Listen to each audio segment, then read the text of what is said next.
రాజాదిరాజుగా దుష్ట సంహారం చేయటం కోసం ఆ రామచంద్రుడు ఇక్కడ మనందరికీ కూడా కలికి అవతారంలో ఉన్న రామచంద్రుడిగా, అలాగే ఒక రాజుగా మనకి దర్శనాన్ని కలిగిస్తూ ఆ రామచంద్రుడు మనందరికీ కూడా దివ్య అనుగ్రహాన్ని కలిగిస్తూ ఉన్నారు.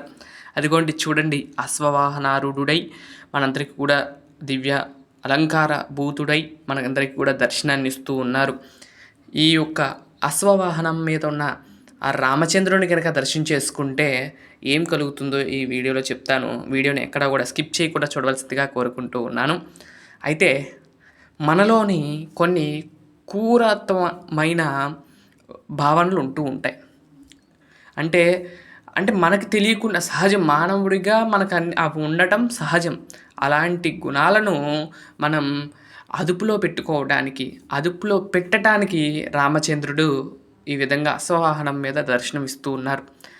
మనలో ఉన్న ఆ యొక్క సింహం, అడవిలో ఏమి ఉంటాయండి, సింహం అలాంటివి ఉంటాయి. అవి ఎప్పుడు ఏం చేస్తూ ఉంటాయి, ఆ జంతువులను తింటూ చంపుతూ ఉంటాయి. అలాంటి వాటిని చంపి ఏదైతే ఈ జింకలు ఇవైతే ఏవైతే ఉన్నాయో వాటిని కాపాడుతాం. ఎలా అయితే ఒక రాజు కాపాడుతూ ఉంటాడో అలాగే ఈ ప్రజల్లోకి వస్తున్న జంతువుల్ని తరమటానికి కూడా రాజులు పూర్వకాలంలో ఈ విధంగా అశ్వారూఢుడై అడవికి వెళ్ళి వేటాడేవాళ్ళట.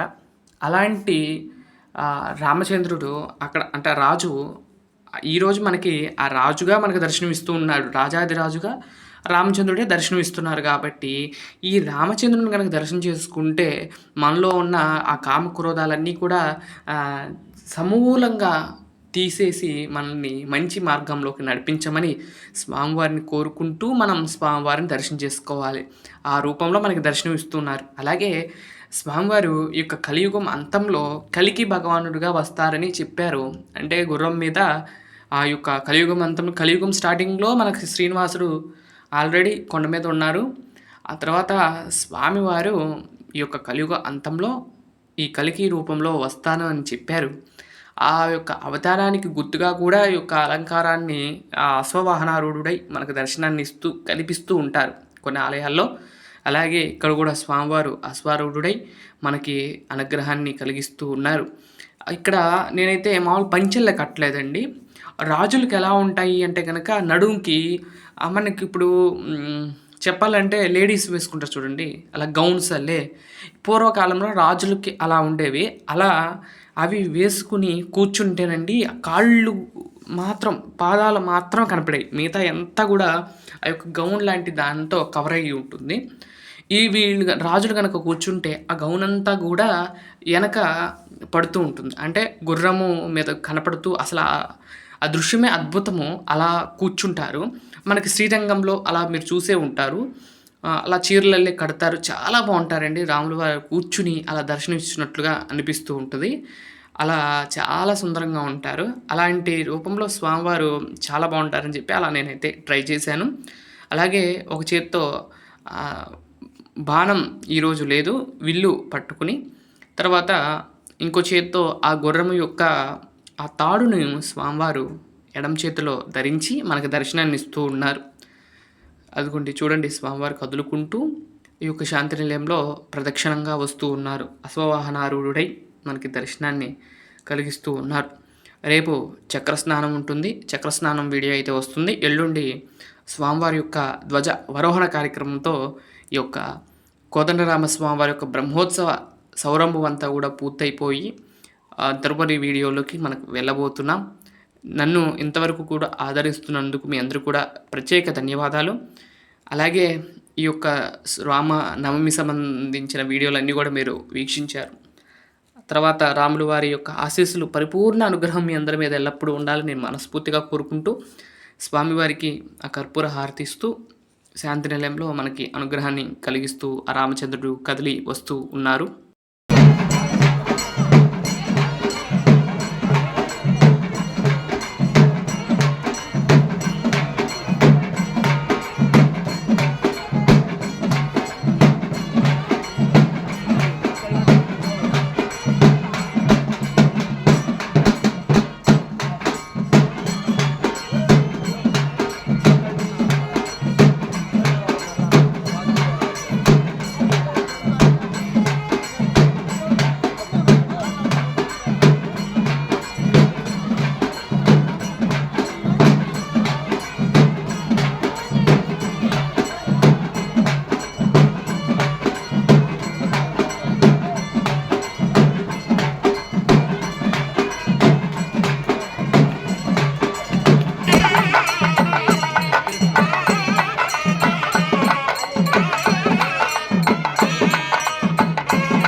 అనిపించిందో తప్పకుండా కామెంట్ చేయండి.